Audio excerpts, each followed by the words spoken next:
aitortu nahi ditugu gure balio propioak, gure izaera propioa, eraman gaituena gaur egun gerana izatera. Urmugak nahi izan duena da eta nahi du eta lortzen du gure herria jostea. Ibaiak gainditu, mendiak gainditu, mendilerroak gainditu eta gure herria josi. Gure herriaren izaera propioa, nortasuna, gure dantza, gure kultura, gure kantuak, hori guztiak mahai gainean jartzen dituztelako. Gehitu diezaiogun horri herri borondatea.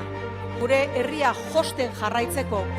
Jarrai dezagun beraz, herri borondatearen eskutik gutako bakoitzak herria eraikiz. Gure herriaren gobernatzeko borondatea aldarrikatu eta aurrera emanez.